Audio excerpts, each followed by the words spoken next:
میرے محترم احباب، ہماری نشست میں درس قرآن حکیم اور درس حدیث الحمدللہ مکمل ہو چکے۔ اگلی چیز جو ہماری نشست کا حصہ ہے وہ یہ ہے کہ باطل اپنی ہر طرح کی کوششیں کرتا ہے اور اسلام کو نقصان پہنچانے کے لیے اور مسلک حق کو نقصان پہنچانے کے لیے ہر قسم کی کوششیں کی جاتی ہیں۔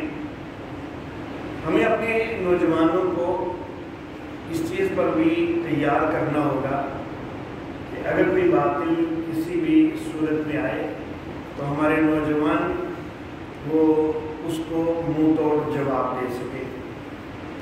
اس کے لیے مختلف عنوانات انشاءاللہ 20 جو ہماری نشستیں ہوں گی تو ان کے اندر 20 مختلف عنوانات جو ہیں وہ انشاءاللہ چلیں گے۔ اور آج سب سے پہلی جو نشست ہے تو اس میں ہم نے عنوان قادیانیت کے حوالہ سے رکھا ہے، ختم نبوت کا عنوان ہے۔ تو چند گزارشات جو ہے میں اس پر انشاءاللہ پیش کرنا چاہوں گا۔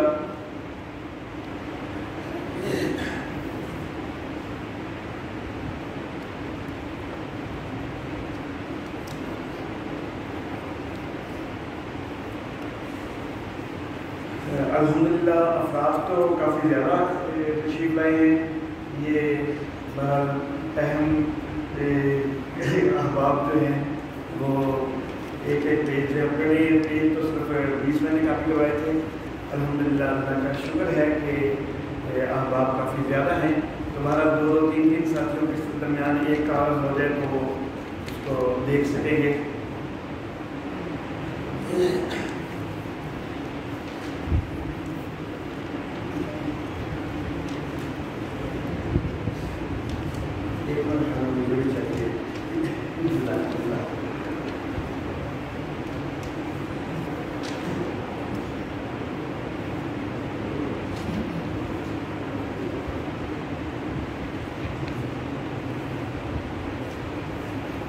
بسم اللہ الرحمن الرحیم۔ ما كان محمد أبا أحد من رجالكم ولكن رسول الله وخاتم النبيين وكان الله بكل شيء عليما۔ صدق الله مولانا العلي العظيم وبلغنا نبيه ورسوله الكريم۔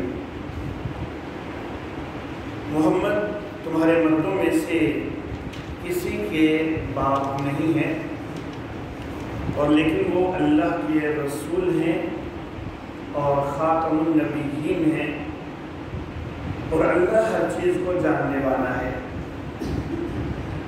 سورہ احزاب کی یہ آیت مبارکہ ہے۔ آیت مبارکہ کا حوالہ میں نے لکھا ہوا ہے 33 الاحزاب 40۔ اس سے مراد ہے کہ 33ویں سورہ مبارکہ ہے سورۃ الاحزاب، اس کی آیت نمبر 40 ہے۔ آیت مبارکہ میں 4 جملے ہیں۔ پہلا جملہ یہ کہ ما کان محمد ابا احد من رجالکم، محمد صلی اللہ علیہ وسلم تمہارے مردوں میں سے کسی کے باپ نہیں ہے۔ یہ جو جملہ ہے یہ بظاہر صرف نبی اکرم صلی اللہ علیہ وسلم کی خانگی زندگی سے متعلق ہے، گھریلو زندگی سے متعلق ہے کہ محمد صلی اللہ علیہ وسلم تمہارے مردوں میں سے کسی کے باپ نہیں ہیں۔ بظاہر یہ جملہ صرف نبی اکرم صلی اللہ علیہ وسلم کی گھریلو زندگی سے متعلق ہے۔ اگلا جملہ کیا ہے؟ ولیکن رسول اللہ، اور لیکن وہ اللہ کے رسول ہیں۔ یہ نبی اکرم صلی اللہ علیہ وسلم کی رسالت کے متعلق ہے۔ وخاتم النبیین، تیسرا جملہ یہ ہے اور وہ آخری نبی ہیں، یہ بھی نبی اکرم صلی اللہ علیہ وسلم کی رسالت سے متعلق ہے۔ وَكَانَ اللَّهُ بِكُلِّ شَيْءٍ عَلِيمًا، یہ چوتھا جملہ ہے، اور اللہ ہر چیز کو جاننے والا ہے۔ بظاہر اس جملے کا نبی صلی اللہ علیہ وسلم سے کوئی تعلق نہیں ہے، یہ جملہ تو اللہ رب العزت کی ذات سے متعلق ہے۔ آیت مبارکہ کے اندر 4 جملے آئے ہیں۔ پہلا جملہ بظاہر صرف گھریلو زندگی سے متعلق، دوسرا جملہ رسالت سے متعلق، تیسرا ختم نبوت وہ بھی رسالت سے متعلق ہو گیا، اور چوتھا تو اللہ رب العزت کے متعلق ہے۔ بظاہر یوں لگتا ہے کہ درمیان کے دو جملے جو ہیں ان کا تو آپس میں ربط ہے کہ وہ رسالت اور ختم نبوت کا تو آپس میں جوڑ بنتا ہے، لیکن پہلا جملہ اور چوتھا جملہ جو ہے اس کا درمیان کے دو جملوں سے کیا تعلق؟ اللہ کو اللہ، اور کتاب میرے اللہ کی ہے، اور پوری کائنات میں سب سے زیادہ خوبصورت ربط اگر کسی کتاب میں ہو سکتا ہے تو وہ میرے اللہ کی کتاب میں ہو سکتا ہے۔ بظاہر ربط نہیں معلوم ہو رہا، لیکن حقیقت اگر تھوڑا سا ہم اس پہ غور کریں گے تو بڑا خوبصورت ربط ہے ان چاروں جملوں میں، اور اسی ربط سے جو ہے وہ مسئلہ حل ہوتا ہے۔ بات کو لمبا نہیں کرنا چاہوں گا، بڑے اختصار کے ساتھ بات کروں گا۔ اللہ اللہ، یہ آیت مبارکہ میرے آقا صلی اللہ علیہ وسلم کی ہجرت کے بعد تقریباً 5ویں سال میں نازل ہوئی ہے، غزوہ احزاب کے موقع پر،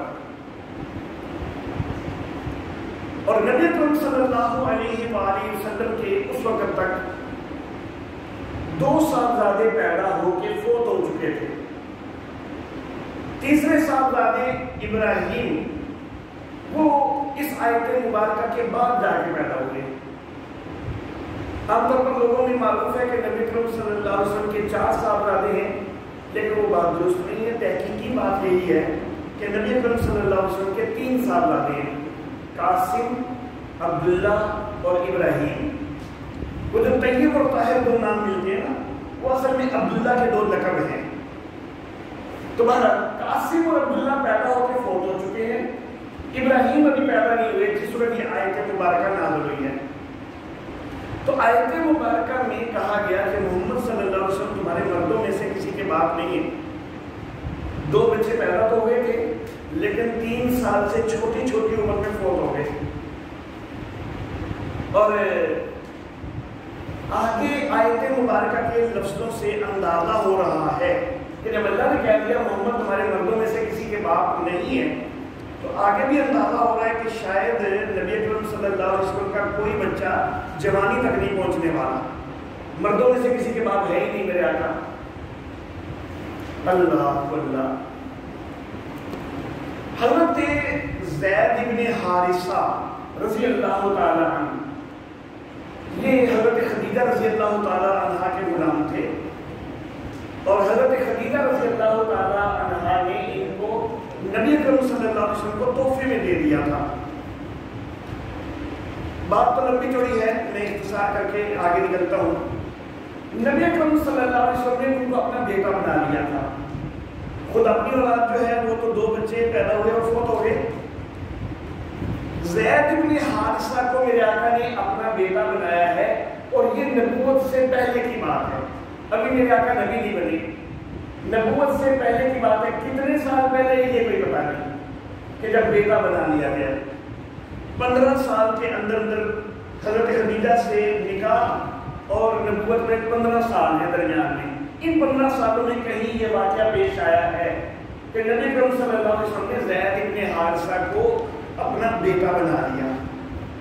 اب ان کو زید بن محمد کہا جانے لگ گیا۔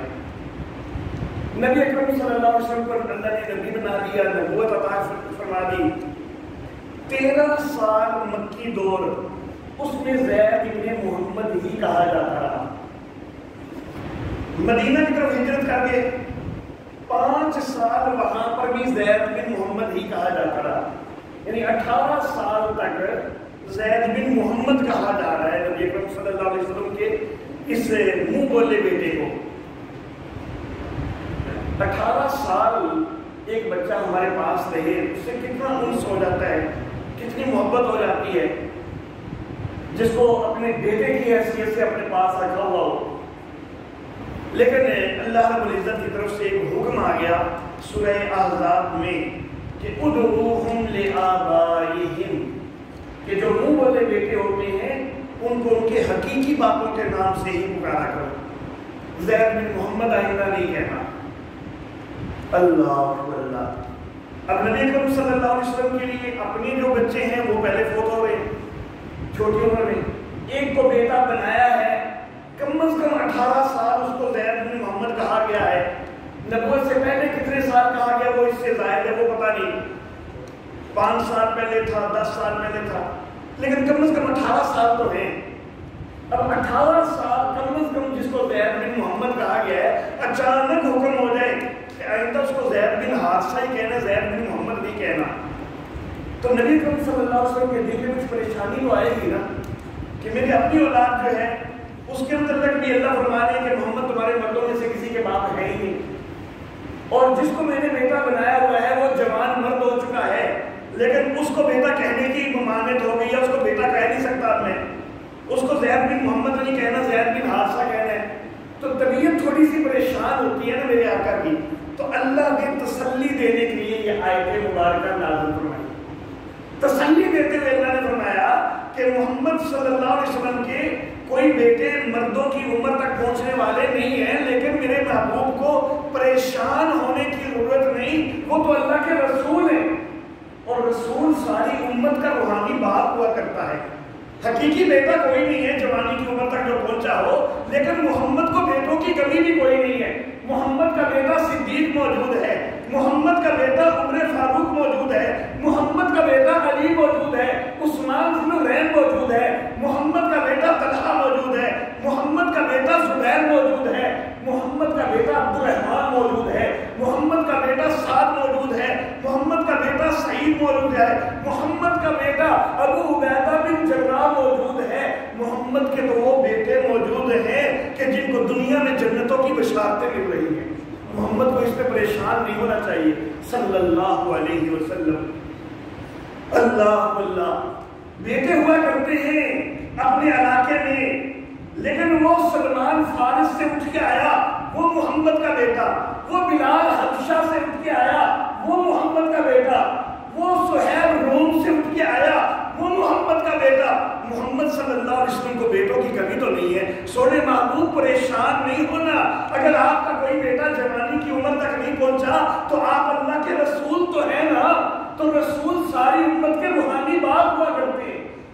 اللہ اللہ یہ تسلی دی جا رہی ہے، پہلے 2 جملوں کا رنگ تو واضح ہو گیا۔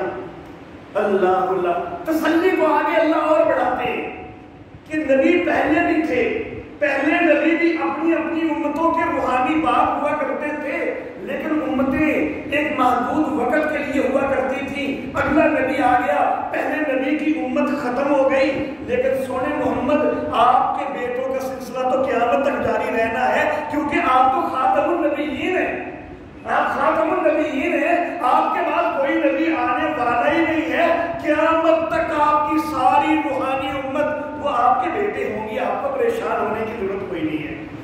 اللہ اللہ اب جب اللہ نے فرما دیا نا کہ آپ کی امت تو قیامت تک رہے گی، آپ خاتم النبیین ہیں، تو اس پہ ایک سوال پیدا ہوا، سوال یہ پیدا ہوا کہ سیدنا آدم علیہ الصلوۃ والتسلیمات آئے، سیدنا شیس علیہ الصلوۃ والتسلیمات آئے، سیدنا ادریس علیہ الصلوۃ والتسلیمات آئے، سیدنا نوح علیہ الصلوۃ والتسلیمات، اس طرح سلسلہ چلتا گیا، کم و بیش 1,24,000 نبی آئے، تو اللہ آگے بھی تو چلا سکتے ہیں نا، سلسلہ اللہ آگے بھی تو چلا سکتے ہیں نا، لیکن اللہ فرماتے ہیں کہ نہیں لوگوں، میں اللہ جانتا ہوں ہر چیز کو، مجھے ہر چیز کا علم ہے، مجھے معلوم ہے کہ کب تک سلسلہ رسالت کی ضرورت ہے، میں نے یہاں پہ آ کے ختم کر دیا ہے، میرے علم میں یہی مناسب ہے کہ اب اس سلسلے کو مکمل کر دیا جائے۔ تو اللہ نے اپنے علم کا اظہار کیا کہ میں نے جو خاتم النبیین کہا ہے نا، میں اللہ اپنے علم کے مطابق کہہ رہا ہوں، میرا اللہ کا علم یہی کہتا ہے کہ سلسلہ نبوت کو مزید آگے چلانے کی ضرورت ہی نہیں ہے، یہاں پر آ کے ختم ہو جاتا ہے سلسلہ نبوت، اللہ کے علم میں مزید کسی نبی کی کوئی ضرورت ہی نہیں ہے۔ اللہ اللہ تو اس کے بعد پھر اب کوئی کانا دجال اگر نبوت کا دعویٰ کرتا ہے تو وہ بدبخت اللہ کے علم کو چیلنج کر رہا ہے۔ اللہ نے تو بڑے مان سے کہا کہ میں اللہ ہر چیز کو جاننے والا ہوں، ختم نبوت کا اعلان میں نے کوئی ویسے ہی تو نہیں کر دیا، میں سب کچھ جانتا ہوں، مجھے پتا ہے کہ کب نبی کی ضرورت ہے کب نہیں ہے، میں نے اپنے علم سے یہ فیصلہ کیا ہے کہ اب اور کسی نبی کی ضرورت نہیں۔ تو اب اگر کوئی بدبخت نبوت کا دعویٰ کرتا ہے تو وہ گویا کہ معاذ اللہ ثم معاذ اللہ، اللہ کے علم کو چیلنج کر رہا ہے۔ اللہ اللہ، تو اس لیے یہ مسئلہ بڑا ہی اہمیت والا اور بڑا نازک ہے، اور اسی لیے فقہائے احناف نے لکھا، اللہ رب العزت فقہائے احناف کے اوپر بڑے رحمتیں نازل فرمائے، بڑے دین کے ایک ایک پہلو کو اتنا کھول کے رکھ دیا نا فقہائے احناف نے کہ حیرت ہوتی ہے ان کی عظیم قربانیوں پر۔ فقہائے احناف نے لکھا کہ اگر میرے آقا صلی اللہ علیہ وسلم کے بعد کوئی نبوت کا دعوے دار ہے، نبوت کا دعویٰ کرتا ہے، تو وہ خود بھی کافر ہے، وہ خود بھی کافر ہے۔ کوئی اس کو مانتا ہے، اس کے اوپر ایمان کا اظہار کرتا ہے، وہ بھی کافر ہے۔ لیکن بات صرف یہیں تک نہیں ہے، بلکہ بات آگے بڑھتی ہے۔ اگر ایک بندہ یہ سوچتا ہے نا، اگر یہ بندہ صرف یہ سوچتا ہے کہ یار دیکھو تو صحیح اس کے پاس دلیل کیا ہے، ہو سکتا ہے بیچارہ سچا ہی ہو، اتنا سوچنے والا بھی کافر ہے، اتنا سوچنے والا بھی کافر ہے کہ ہو سکتا ہے سچا ہی ہو، کیونکہ اللہ کا قرآن کہہ رہا ہے کہ وہ خاتم النبیین ہے۔ تو پھر کیا تجھے اللہ کے قرآن پر اعتماد کوئی نہیں؟ تو پھر سوچ رہا ہے کہ ہو سکتا ہے وہ سچا ہی ہو، اتنا سوچنا بھی سیدھا کفر ہے۔ اللہ اللہ، تو میرے محترم آباد، انسانیت کی ابتدا ہوئی تو ابھی نبوت کا سلسلہ جاری رکھا گیا۔ ایک حکمت یہ تھی کہ وہ قوانین جو قیامت تک کے لیے قابل عمل ہوں وہ ابتدا میں نازل نہیں ہو سکتے تھے۔ ابتدائی انسانیت ابھی بڑے ترقی کے مراحل طے کرنے تھے، اس نے جو ترقی کے مراحل ابھی اس نے طے کرنے ہیں۔ اگر قرآن حکیم شروع دن میں نازل کر دیا جاتا، بڑی ساری چیزیں اس میں ایسی ہیں کہ جن کی کسی کو سمجھ ہی نہ آتی۔ جب مثال کے طور پر ابھی روپے کا پتہ ہی کوئی نہیں، روپیہ ہوتا کیا ہے، درہم کا، دینار کا، ڈالر کا، کسی کو پتہ ہی نہیں کہ ہوتا کیا ہے۔ اب روپے پیسے کے احکام نازل ہو گئے تو کیا انسانیت سمجھے گی؟ نہیں سمجھے گی۔ تو اس وقت کی انسانیت ابھی ترقی کے مراحل طے کرنے والی تھی، ابھی اس نے آگے بڑھنا تھا۔ اس وقت صرف ان قوانین کی ضرورت تھی کہ جو اس دور کی ضرورتوں کے مطابق ہوں۔ تو نبی آئے، اپنے اپنے دور کی ضرورتوں کے مطابق احکام لوگوں کو بتاتے رہے، لیکن اللہ رب العزت کو معلوم تھا آج سے 1400 سال پہلے، 1500 سال پہلے، کہ اب انسانیت اتنی ترقی کر چکی ہوئی ہے کہ اب وہ حکم نازل کیے جا سکتے ہیں کہ جو قیامت تک کے لیے قابل عمل ہو۔ تو اللہ رب العزت نے پھر قرآن نازل کر دیا، رحمت کائنات صلی اللہ علیہ وسلم کو آخری نبی بنا دیا۔ اللہ اللہ، دیکھیں ایک نئے نبی کی ضرورت تب ہوتی ہے کہ پہلا دین جو ہے وہ قیامت تک کے لیے مکمل نہ ہو۔ قیامت تک کے لیے اگر مکمل نہیں ہے تو ضرورت ہے کہ کوئی اور نبی آئے، لیکن یہ دین قیامت تک کے لیے مکمل ہے۔ اليوم اکملت لکم دینکم واتممت علیکم نعمتی ورضیت لکم الاسلام دینا۔ آج کے دن میں نے تمہارے لیے تمہارا دین مکمل کر دیا۔ اللہ اللہ، میرے محترم احباب، ہر نبی جو شریعت لے کے آیا نا، اپنے اپنے دور کے تقاضوں کے لیے تو مکمل تھی، لیکن قیامت تک کے لیے مکمل نہیں تھی، کیونکہ ابھی انسانیت ترقی کے اس درجے پر نہیں پہنچی تھی کہ قیامت تک کے لیے قابل عمل احکام کو دیے جا سکتے۔ تو اس لیے ہر دور کے تقاضوں کے مطابق تو شریعت مکمل تھی، قیامت تک مکمل شریعت کوئی نازل نہیں ہوئی، لیکن یہ شریعت وہ نازل ہوئی کہ جو قیامت تک کے لیے مکمل ہے۔ ایک نئے نبی کی ضرورت تب بھی پیش آ سکتی ہے کہ جب پہلا جو دین ہے اس کے اندر کوئی تغیر آ چکا ہو، تبدیلی آ چکی ہو، تعریفات کا شکار ہو چکا ہو، لیکن اس دین کے اندر تغیر اور تبدیلی نہیں ہو سکتی۔ میرے اللہ نے حفاظت کا ذمہ خود لیا ہے، اِنَّا نَحْنُ نَزَّلْنَا الذِّكْرَ وَإِنَّا لَهُ لَحَافِظُونَ، بے شک ہم نے ہی اس ذکر کو نازل کیا ہے اور ہم خود اس کی حفاظت کرنے والے ہیں۔ تو جب اس میں کوئی تغیر و تبدل نہیں آنا تو پھر کسی نئے نبی کی ضرورت بھی کوئی نہیں ہے۔ اللہ اللہ، لا تبدیل لکلمات اللہ، اللہ رب العزت نے یہ کلمات عطا کر دیے ہیں کہ اللہ کے کلمات کو اب کوئی بدلنے والا نہیں ہے. سابقہ مذاہب میں تعریفات ہوتی رہی، تبدیلیاں ہوتی رہی، لیکن اب کوئی تبدیلی ہونے والی نہیں ہے. ایک نئے نبی کی، ایک نئی شریعت کی اس وقت بھی ضرورت ہو سکتی ہے کہ سابقہ جو پہلی شریعت ہے وہ کسی محدود علاقے کے لیے ہو، یا محدود طبقے کے لیے ہو، محدود قوم کے لیے ہو. جیسا کہ موسیٰ علیہ السلام آئے نا تو یا بنی اسرائیل کہہ کے خطاب کر رہے ہیں، ساری انسانیت کو نہیں خطاب کر رہے. لیکن میرے آقا محمد عربی صلی اللہ علیہ وسلم محدود علاقے یا محدود طبقے کے لیے نہیں آئے، بلکہ میرے آقا کی زبان سے اعلان کروایا گیا قُلْ يَا أَيُّهَا النَّاسِ إِنِّي رَسُولُ اللَّهِ إِلَيْكُمْ جَمِيعًا. اے نبی آپ اعلان کر دیجئے کہ او ساری کائنات کے لوگوں، میں تم سب کی طرف اللہ کا رسول بنایا گیا. تو جب میرے آقا ساری کائنات کے لیے آگے ہیں، کسی مخصوص طبقے کے لیے نہیں ہے، کسی مخصوص دور کے لیے، علاقے کے لیے نہیں ہے، تو پھر کسی اور جگہ پر کوئی نبی بنانے کی ضرورت ہی نہیں ہے. سب کے لیے تو میرے آقا آ چکے ہیں. وَمَا أَرْسَلْنَاكَ إِلَّا كَافَّةً لِلنَّاسِ بَشِيرًا وَنَذِيرًا. اے میرے محبوب، ہم نے آپ کو ساری ہی انسانیت کے لیے خوشخبری دینے والا، ڈر سنانے والا بنا کے بھیجا ہے. اللہ اللہ، ایک نئے دین کی ضرورت اس وقت بھی پیش آ سکتی ہے کہ پہلا دین جو ہے وہ کسی کے لیے ناقابل عمل ہو جائے، ناقابل عمل ہو جائے.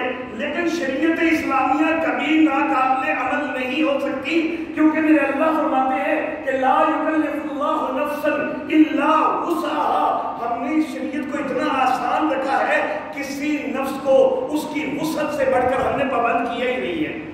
اللہ اللہ، لا تکلف نفسا الا وسعها، لا نکلف نفسا الا وسعها، اور لا یکلف اللہ نفسا الا وسعها. ہم کسی نفس کو اس کی وسعت سے بڑھ کر پابند کرتے نہیں. تو گویا کہ جو کوئی ضرورت پیش آ سکتی تھی نا کسی نئے نبی کی، اب وہ ضرورت پیش آ ہی نہیں سکتی. قیامت تک کے لیے جب ضرورت ہی نہیں پیش آ سکتی تو پھر کوئی نیا نبی آنے والا نہیں ہے. اللہ اللہ، اللہ رب العزت کی ذات بڑی حکمتوں والی ذات. کیا وہ کوئی کام بے مقصد کرے گی؟ بے مقصد کام نہیں کرتے میرے اللہ. جب مقصد ہی کوئی نہیں، ضرورت ہی کوئی نہیں، تو اللہ نے نبی اب کوئی نہیں بھیجنا. اور رحمت کائنات صلی اللہ علیہ وسلم کی زبان مبارک سے بھی اللہ رب العزت نے بار بار جو ہے وہ یہ بات کہلوائی کہ انا خاتم النبیین لا نبی بعدی، میں آخری نبی ہوں، میرے بعد کوئی نبی نہیں ہے. اللہ اللہ، میرے محترم احباب، جس وقت ہم آیت مبارکہ پڑھتے ہیں نا کہ وَلَٰكِن رَسُولُ اللَّهِ وَخَاتَمَ النَّبِيِّينَ، تو خاتم النبیین کا لفظ اس آیت مبارکہ میں جو سب سے پہلے میں نے تلاوت کی سورہ احزاب کی، تو قادیانی بدبخت کہتے ہیں کہ جی اس سے مراد یہ ہے کہ نبوت کی مہر ہے نبی اکرم صلی اللہ علیہ وسلم. تو جن کے اوپر نبی اکرم کی مہر لگی ہوگی تو وہ بعد میں نبی بن سکے گا. میں کہتا ہوں خود نبی اکرم صلی اللہ علیہ وسلم نے اس آیت کی کیا وضاحت کی ہے. میرے آقا نے فرمایا کہ انا خاتم النبیین لا نبی بعدی، میں خاتم النبیین ہوں، اور لوگوں خاتم النبیین کا مطلب یہ ہے کہ میرے بعد نبی کوئی نہیں ہے. یہ کوئی مطلب نہیں ہے کہ میں مہر لے کے بیٹھا ہوا ہوں اور میرے اوپر جو مہر لگاتا جاؤں گا تو وہ نبی بنتا جائے گا. میں ایسی کوئی مہر نہیں رکھتا، بلکہ خاتم النبیین کا معنی یہ ہے کہ لا نبی بعدی، میرے بعد کوئی نبی نہیں ہے. فرمایا کہ لو کان بعدی نبی لکان عمر، اگر میرے بعد کوئی نبی ہوتا تو وہ عمر ہوتا، لیکن نبی ہے ہی کوئی نہیں. اور میرے آقا نے فرمایا کہ انا النبی الامی لا نبی بعدی، میں نبی ہوں کہ جس نے کسی مکتب کی تعلیم حاصل نہیں کی اور میرے بعد کوئی نبی نہیں ہے.